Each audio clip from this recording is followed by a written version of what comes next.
Graças a Deus. Cumprimento a todos com a paz do Senhor. Amém. Diga você comigo: Deus é bom. Deus é bom. E a sua misericórdia dura para sempre. Agradeço a igreja, o convite, a receptividade.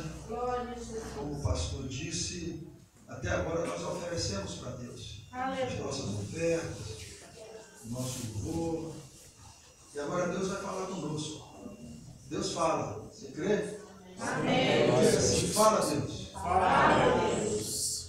Fala, Deus. Fala, Deus. Aleluia. Deus vai falar conosco nessa noite. E eu sinto que o Espírito de Deus comunica. Porque é desse mesmo Espírito de oração e de intercessão que já foi declarado aqui anteriormente, especialmente na palavra do pastor Antônio. É como se fosse uma sequência daquilo que já foi falado. Abra sua Bíblia no livro de Efésios. Efésios capítulo 6. Efésios capítulo 6. Carta do apóstolo Paulo aos irmãos de Éfeso, que vale também para todos nós. Capítulo de número 6. Nós vamos ler um texto muito conhecido de todos. E diz assim: podemos ler? Encontraram? Efésios capítulo 6, do versículo 10 em diante. Diz assim: no demais, irmãos meus, fortalecei-vos no Senhor e na força do seu poder. Revesti-vos de toda a armadura de Deus, para que possais estar firmes contra as astutas ciladas do diabo. Porque não temos que lutar contra a carne e o sangue, mas sim contra os principados, contra as potestades, contra os príncipes das trevas deste século, contra as hostes espirituais da maldade nos lugares celestiais.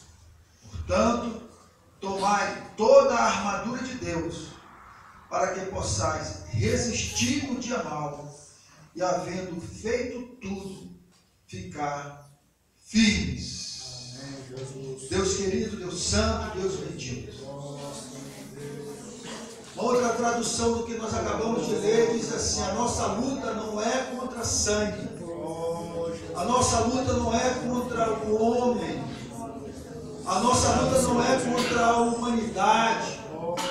A nossa luta, ela é estabelecida no reino espiritual. A nossa luta é contra principados. A nossa luta é contra potestades nas regiões celestiais. Essa é a nossa luta. Mas nós temos Yahvé Sabaoth, o Senhor dos exércitos, aquele que peleja por nós, aquele que luta por nós. E Ele fala conosco nessa noite, porque Deus continua falando à sua igreja. Ouça a voz do Senhor, em nome de Jesus. Pode sentar. Eu não sei se alguém aqui está passando por alguma adversidade, está passando por alguma provação, está passando por alguma dificuldade. O mundo é terrível, o mundo tenebroso que nós estamos vivendo. Então há muito desemprego, há muita confusão, muita violência. Eu não sei o que você veio aqui nessa noite colocar diante de Deus. É um culto de restauração, é um culto de oração, é um culto de intercessão. O pastor Antônio falava dessa, na sua saudação aqui, ele falava nessa dimensão espiritual da oração para vencermos as batalhas. Eu tenho passado por muitas adversidades, porque durante muitos anos da minha vida secular e profissional, eu enfrentei muitos embates. E Deus foi me mostrando a cada dia que mesmo as dificuldades que nós passamos, materialmente falando, tudo tem por trás uma luta espiritual. Tudo tem uma dimensão. Eu estou dizendo tudo. Na sua família, nas suas relações pessoais, no seu casamento, na sua forma de servir a Deus, dentro do seu ministério, aí no seu trabalho, por onde quer que você ande, há uma luta espiritual travada no reino espiritual. E nós temos que ter a consciência, nós temos que ter a clareza que essa dimensão espiritual, embora nós não conseguimos ver, enxergar pelos nossos olhos humanos, mas há miríades e miríades de anjos aqui ao nosso redor. Deus nos concede livramentos diariamente, a toda hora, que a gente às vezes não consegue perceber, mas a nossa luta está sendo travada no reino espiritual. Eu não sei qual que é o seu objetivo, não sei o que você tem colocado diante de Deus, quais são os seus sonhos, os seus projetos, os mais jovens, os mais velhos, eu não sei. Eu sei que Deus diz nessa noite muito claramente que você deve colocar isso diante dele e a sua vitória vai depender da sua posição e do seu discernimento espiritual. Pastor Antônio falava aqui de uma experiência de Pedro, quando Pedro foi preso.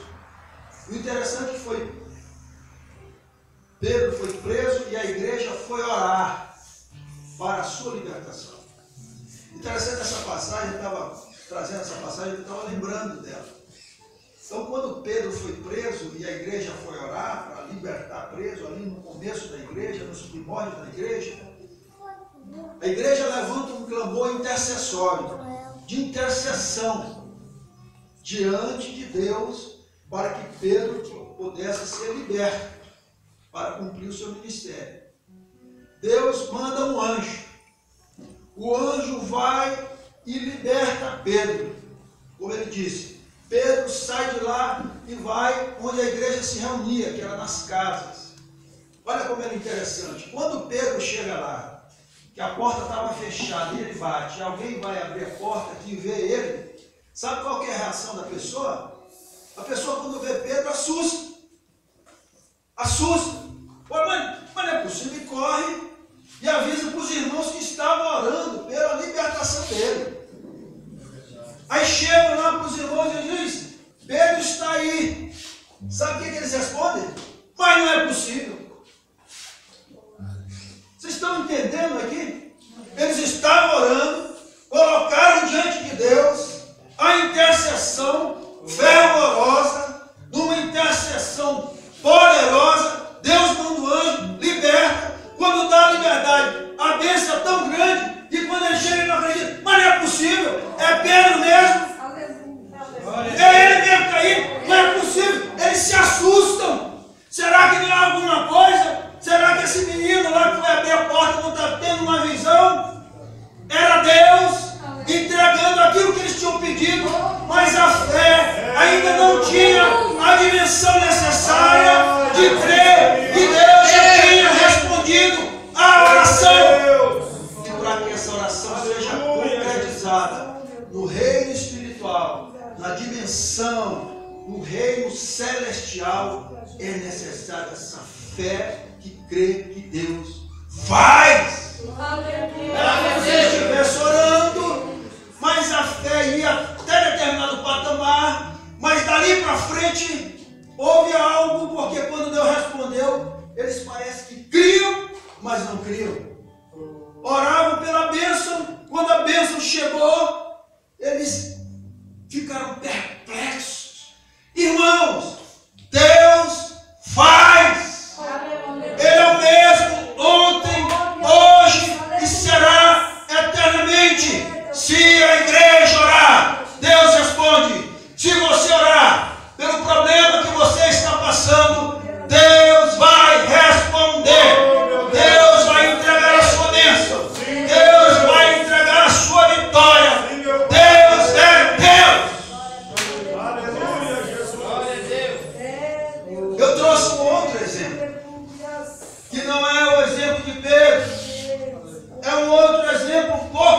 antigo, mas é a mesma orientação espiritual, é a mesma dimensão do Espírito. É o Espírito de Deus já se comunicando e dizendo o que Ele quer falar conosco nessa noite. E a palavra de Deus serve para mim e para você. Abra sua Bíblia em Êxodo, capítulo 17. Livro de Êxodo, capítulo 17. Louvado seja o nome do Senhor, o nosso Deus. Aqui, Êxodo capítulo 17, a partir do versículo 8, nós estamos com o povo de Deus acabando de ser liberto da escravidão do Egito. Deus libertou o povo com grande poder e glória, porque o povo vivia escravizado. Você sabe quantos anos o povo de Israel passou escravizado no Egito? Você sabe quantos anos? 430 anos. Deus escolhe Moisés como o libertador daquele povo. Lhe transfere, lhe entrega poder para ele poder libertar o povo, e o povo é liberto. Aqui o povo já enfrenta a primeira dificuldade, que é o Mar Vermelho, mas rompe e Deus dá a vitória de uma maneira tremenda e extraordinária. Quando eles começam a andar em direção à terra prometida, surge o primeiro inimigo. O primeiro inimigo do povo de Israel na sua peregrinação no deserto para a terra prometida. É um povo chamado de Amalequitas. É nesse contexto histórico que nós estamos aqui. Veja o que diz Êxodo, capítulo 17, a partir do verso 18. Preste bem atenção, leia comigo. Então veio Amaleque e pelejou contra Israel em Refidim. Por isso disse Moisés a Josué: Josué, escolhe-nos homens, sai e peleja contra Amaleque. Amaleque era os amalequitas. Sai e peleja contra esses amalequitas. Amanhã eu estarei sobre o cume do outeiro, e a vara de Deus estará na minha mão. O poder de Deus estará na minha mão, representado por aquele cajado e por aquela vara. E fez Josué como Moisés lhe dissera, pelejando contra Amaleque. Mas Moisés, Arão e Ur, Arão, irmão de Moisés, sacerdote, Ur, segundo a doutrina da história, cunhado de Moisés, esposo de Miriam, sobem para o monte. Josué vai para o vale pelejar, lutar, guerrear contra esses inimigos terríveis, chamados de amalequitas. Mas acontecia que quando Moisés levantava a sua mão, Israel prevalecia. Mas quando ele baixava a sua mão, Amaleque prevalecia. Glória a Deus. Porém as mãos de Moisés eram pesadas, por isso tomaram uma pedra e puseram debaixo dele, para assentar-se sobre ela. Então Arão, seu irmão, o sacerdote, e Ur, seu cunhado, esposo de Miriam, sustentaram as suas mãos, um de um lado e o outro do outro lado. E assim ficaram as suas mãos firmes até que o sol se pôs. Aleluia. E assim Josué derrotou Amaleque e o seu povo ao fio da espada.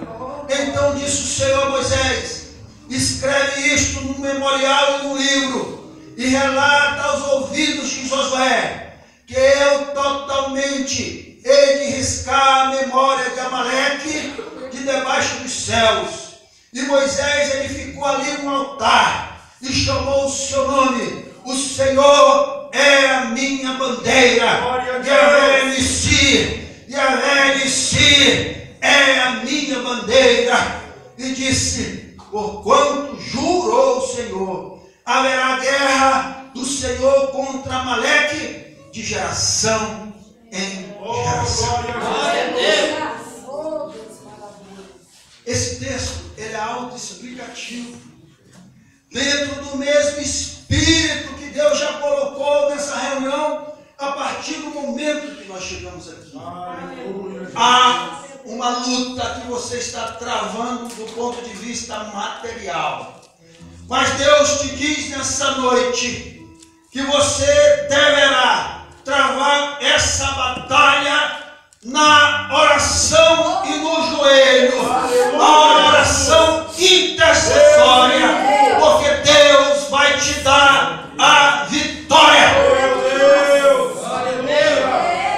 Vocês sabem que é Amaleque? Amaleque era um povo aparentado do povo de Israel. Eles são descendentes de Esaú, são ali da mesma família, mas eles se tornaram inimigos, porque já havia uma questão hereditária, uma luta hereditária entre os descendentes de Jacó e os descendentes de Esaú. Mas a Bíblia diz que Deus amou Jacó, Deus escolheu Jacó, e Esaú é aquele que vendeu a sua progenitura, o seu direito de primogênito, e ele vendeu aquilo. Portanto, Deus escolhera Israel, Jacó, como povo dele. Esses amalequitas já tinham no seu subconsciente, na sua alma, uma resistência, uma inveja, um ódio em relação aos descendentes de Israel, os descendentes de Jacó. Na primeira oportunidade, eles eram um povo que habitavam aquela região do deserto, e era um povo guerreiro. Tem historiadores que dizem que eles eram o povo que lambe. Sabe por que eles eram chamados povo que lambe? Porque eles usavam táticas de guerrilha. Eles, para atingir os seus objetivos contra os inimigos, dificilmente eles atacavam de frente. Eles vinham pelos flancos, eles vinham pelos lados, eles vinham provocando. Às vezes eles saqueavam e voltavam, saqueavam e corriam. Eles iam provocando, era como se fossem dardos inflamados. Era esse tipo de tática que os amalequitas usavam. E eles, como parentes, eles se estabeleciam na inveja. Eles tinham um trauma contra Israel. E foi o primeiro povo que se levantou contra Israel logo depois da libertação de Israel do Egito. Foi a primeira guerra, foi a primeira dificuldade, foi o primeiro embate travado. E era necessário que esse embate fosse ganho por Deus e pelo povo de Deus na oração intercessória, porque Deus queria mostrar para o povo de Israel que a nossa luta não é contra sangue e nem contra o homem, é contra principados e potestades nas regiões celestiais. E a prova cabal, a prova incontestável é que Moisés diz para Josué: Josué era um homem guerreiro, Josué era um homem preparado para a guerra, Josué era um auxiliar de confiança de Moisés, mas era um homem forjado na luta, era mais novo do que Moisés, bem mais novo do que Moisés. Então Moisés diz: Josué, escolhe homens guerreiros, nós vamos ter que enfrentar esses amalequitas, porque eles vieram contra nós, e eles vieram contra nós para nos destruir. Faz o seguinte, vai, ajunta homens guerreiros, homens valentes, homens preparados para a guerra, e vai para o campo de batalha. vai para a luta, para o enfrentamento pessoal.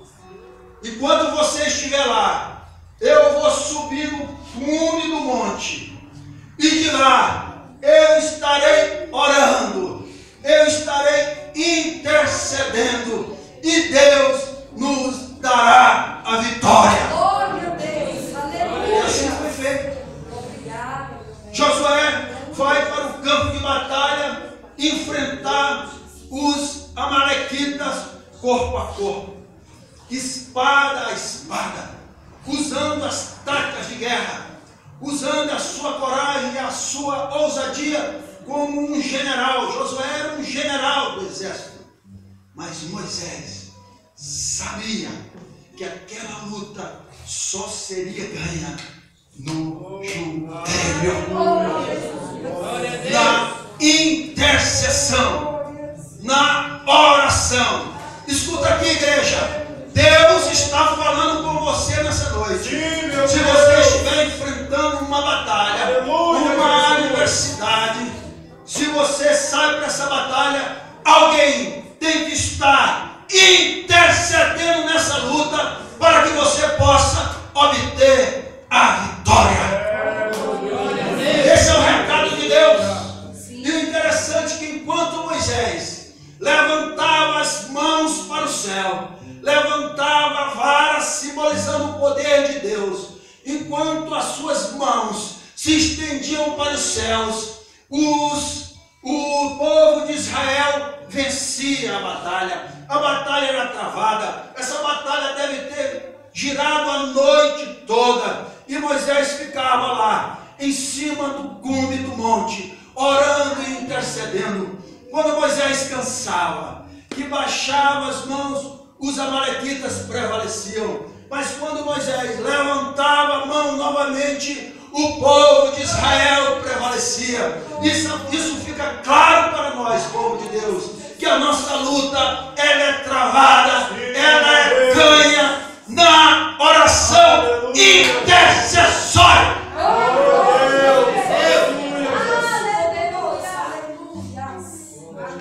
nossa vitória vem da consciência que nós temos em Deus, que a oração é poder diante de Deus. Eu quero perguntar aqui para você, você tem orado?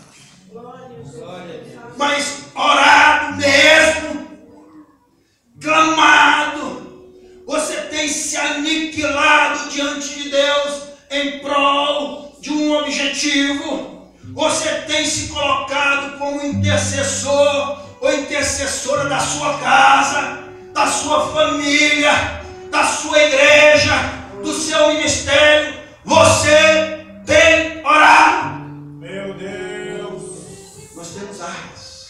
Uma Uma é a oração, a outra é a palavra. Palavra e oração, oração e palavra, palavra e oração, oração e palavra. E a vitória é certa em nome de Jesus. Eu sou filho de uma mulher chamada Antônia, minha mãe. Criou 10 filhos, mais ou menos uns 10 a 15 agregados, quebrando coco no interior do Maranhão, passando todo tipo de privação e adversidade. Filha de pastor, o pai dela morreu muito novo, ela casou muito nova e criou toda essa família. Ela criou a nossa família na oração. Nós somos 3 homens, 10 mulheres, todos servos de Deus. Sabe por quê? Por causa do poder da oração. Ela quebrava coco, depois foi ser camelô em São Luís do Maranhão, e nós nunca passamos necessidade. Sabe por quê? Oração, oração intercessora. Além de criar os filhos, criou os agregados. Escola dominical, todo domingo fechava a porta de casa, íamos todos para a escola dominical. Ela com a chave de casa na mão. Ela não dizia, estou indo para a escola dominical. Ela dizia, vamos. mente quantas vezes eu ouvia o clamor, mas era clamor mesmo, o choro, mas era choro mesmo, a súplica, mas era súplica mesmo, 3 horas da manhã, da minha mãe intercedendo pela sua casa, pela sua família. Nunca vi minha mãe brigar com meu pai, nunca vi nem eles discutirem. Passaram por dificuldades, provações. Todos nós estudamos, todos nós nos formamos, e tudo isso nós devemos pela fé e a oração fervorosa de um casal que crê em Deus. Quando eu estava vindo para cá, eu estava falando com os meus companheiros, eu estava dizendo: minha mãe morreu com 85 anos, 5 meses e 15 dias. E os últimos dias dela, ela passou lá em casa. E quando ela saiu lá de casa, o quarto que ela ficava, nós fomos mandar pintar, reformar, dar uma reformazinha lá, a gente conseguia ver os respingos das lágrimas nas paredes.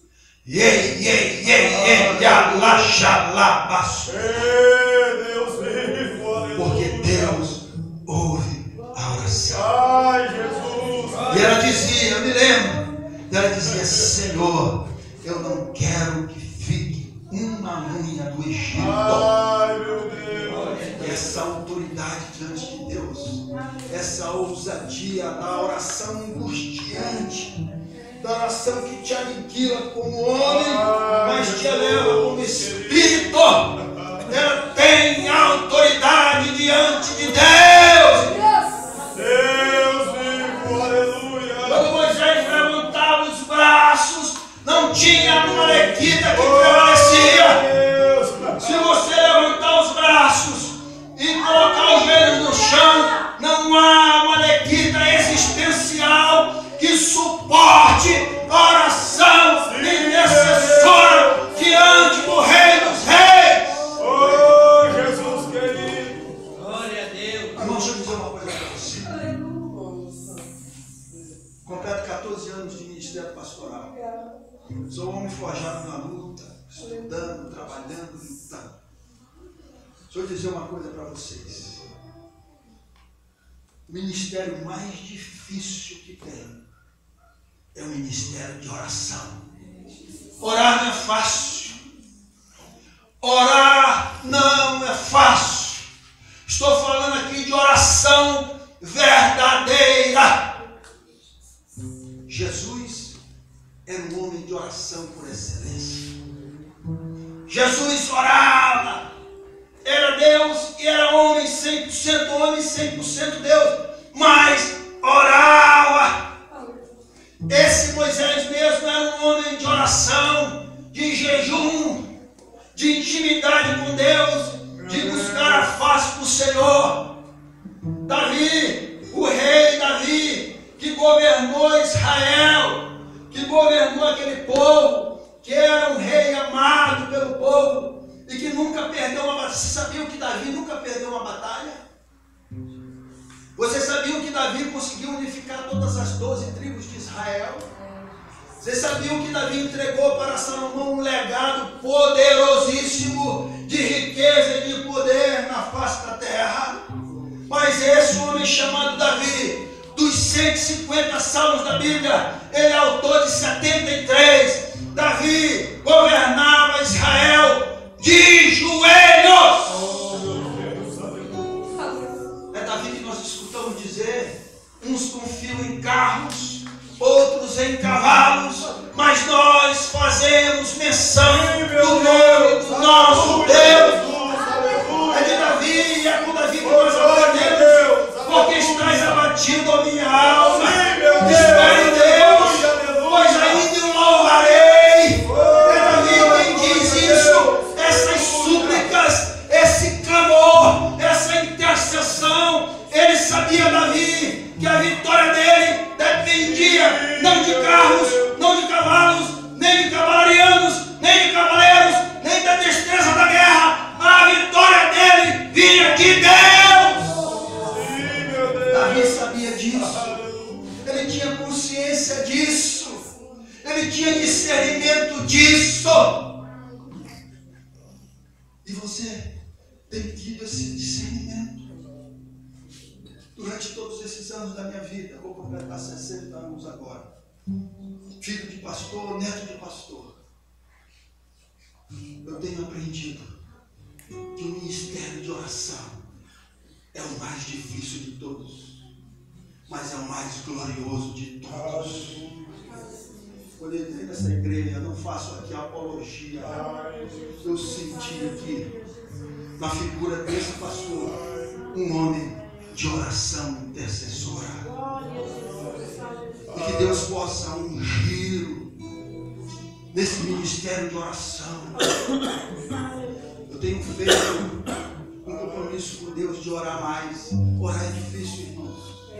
Orar não é fácil, porque quando você começa a orar, as lutas elas vão sendo travadas e você vai se lembrando das coisas. E a luta vai sendo travada, e a luta vai sendo travada, e o inimigo se levanta, e você tem que orar mais, tem que orar mais. E tem determinado momento que você tem que dizer: Senhor, eu não sei orar como convém, mas o teu Espírito intercede por nós com gemidos inexprimíveis. Não me deixa, Senhor. Você vê Davi falando isso nos Salmos. Aleluia, aleluia. Confessando pecados, pequei contra ti somente fiz o que era mal, de maneira que não sou digno, mas limpa com isopo e ficarei mais alto do que a neve. Não retire de mim o teu Santo Espírito, não retire de mim a alegria da salvação. É o exercício da oração. Meu Senhor, aleluia. Uns confiam em carros, outros confiam em cavalos, outros confiam na capacidade humana, outros confiam na destreza humana. Esses amalequitas mesmo, eles eram invejosos, tanto é que esse é um povo que Deus disse que ele iria aniquilar da face da terra, porque era um povo terrível. E de repente você está enfrentando aí um amalequita, às vezes dentro da tua casa, dentro das tuas relações pessoais, talvez impedindo o crescimento ministerial teu, como homem de Deus e como mulher de Deus. E você tem que enfrentar esse malequita no campo espiritual. A palavra de Deus nessa noite para você é essa. A nossa luta, Paulo diz isso com conhecimento de causa. Essa luta que você está enfrentando, essa batalha que você está passando, você vai vencer de joelhos no chão. Eu quero dizer uma coisa para você. Às vezes você é daqueles ou daquelas que dizem: ó, pastor, ora aí para mim, ora aí por mim. O pastor vai orar, ele vai cumprir o seu papel intercessor. Mas Deus está dizendo para você nessa noite que é preciso que você também coloque os seus joelhos diante de Deus e comece a interceder por Ele também, pelo trabalho dele, pelo trabalho ministerial da igreja, e pela sua casa, pela sua família, pelos seus sonhos, pelos seus projetos. Para encerrar aqui, eu vou dar um testemunho meu. Eu era diretor da Casa de Visão Provisória antes de ser secretário de Segurança, de Justiça, que fui diretor da polícia. Eu era diretor da Casa de Visão Provisória lá no centro de Goiânia, ali na 65. Eu tinha sido recém-possado lá. E aí um dia eu cheguei lá, novo, era novo de polícia, delegado, terceira classe. Quando eu entrei lá, eu escutei uns barulhos, umas bombas, a polícia já estava lá, uma confusão enorme. Disse: meu Deus. E o pessoal começou a chegar no meu gabinete, pastor, correndo no meu gabinete. E aquele barulho, aquela confusão, e quando eu olhei, já vi imprensa, já estava toda imprensa fora. Parece que era alguma coisa feita mesmo para me arrebentar. Vendo aquela época, eu não gostava de jeito nenhum. 6, aquela independência toda tomada. Eu falei, meu Deus do céu, isso aqui vai virar um Carandiru. Soldados todos armados e tal. Eu sou muito impulsivo, eu era. Hoje já sou menos, mas eu era muito impulsivo, assim, confiava muito na capacidade, na autoridade, etc. Eu estava no meu gabinete, olha, estourou lá e tal. A cadeia caiu, ele diz assim, caiu. Eu me levantei para ir. Tinha uma senhora varrendo o chão. Ela limpava lá, trabalhava de limpar o chão. Essa senhora. Ela estava limpando o chão. Escutando tudo, ela estava escutando tudo. Mas ela estava fazendo que não estava escutando, porque ela estava limpando o chão. E a gente nem viu que ela estava ali, porque aquilo era conversa reservada. Estavam comandando a polícia e tal. Eu me levantei para ir, ela pegou no meu braço assim e disse para mim, ora. Eu até assustei. Eu assustei, tomei um susto, porque eu estava assim, voltando para a igreja de uma maneira mais forte com Deus, mais incisiva, mas ainda um tanto quanto inexperiente. E ela pegou no meu braço com tanta força e com tanta ousadia, que pegar no braço do diretor, por causa da autoridade que ele exerce, não é fácil. E ela me tomou pelo braço, aquela mulherzinha magrinha varrendo o chão. E ela só encostou no meu ouvido e disse, ora, para ninguém ouvir. Eu fiz um sinal para ela e disse assim, homem, que jeito? Aí ela disse, entra no banheiro e ora, não vai separar. Eu entrei no banheiro. Falei, ó, vou aqui no banheiro antes de sair. E orei, Senhor, Deus, tem misericórdia de mim. Eu sou novo colocado aqui agora. Se houver aí uma situação de morte, de rebelião por morte de pessoas, oh Deus, pode até estragar a minha carreira por completo. Tem misericórdia de mim. Eu pedi a Deus, Senhor, não deixa derramar sangue aqui. Me ajuda, meu Pai, em nome de Jesus. E saí. Quando eu estava chegando lá no lugar das celas, um oficial da polícia militar me deu um colete, falou, doutor, não entra aí sem colete. Mas quando ele colocou aquele colete, eu senti que era como se fosse algo que estava de Deus para me proteger. Era algo espiritual, uma outra dimensão. Os presos disseram o seguinte, só recebemos aqui o diretor, só ele. Aí eu peguei e falei assim, meu Deus do céu, eu vou ter que entrar aí sozinho. Só recebe o senhor, senão nós vamos quebrar, matar e tal. Eles estavam com 6 ou 7 agentes prisionais dentro da última cela, tudo com arma na garganta do pescoço. Aí eu falei, meu Deus do céu, e agora? Aí eu entrei naquele corredor. Ou o corredor comprido, ali foi o corredor comprido. Eu não sei se eu tinha coragem de fazer isso hoje, acho que não. Mas naquele dia eu entrei lá sozinho. Fui lá na última cela. Cheguei, eu falei assim para eles, escolhe um líder. Ele preso, forte, se colocou assim na grade. Eu olhei dentro do olho dele e perguntei assim, como é o seu nome? Ele olhou para mim e disse, Kizumba. Quando ele falou Kizumba, eu falei assim, é o próprio capeta. No olho do bicho, levantou assim, ficou. Eu falei, meu Deus do céu. Eu falei assim, Kizumba, o que é que você quer? Delegado de terceira classe sem entender nada. O que é que você quer? Ah, quero isso, quero aquilo, quero aquilo, quero aquilo. Eu falei, me dá uma lista aí. Eu fui só para dizer que eu estava indo. Aí cheguei lá, conversei com os policiais e tal. Voltei lá novamente. Falei, Kizumba, é o seguinte, está tudo cercado aqui, vai morrer todo mundo, vai ter derramamento de sangue, vai ser terrível aqui.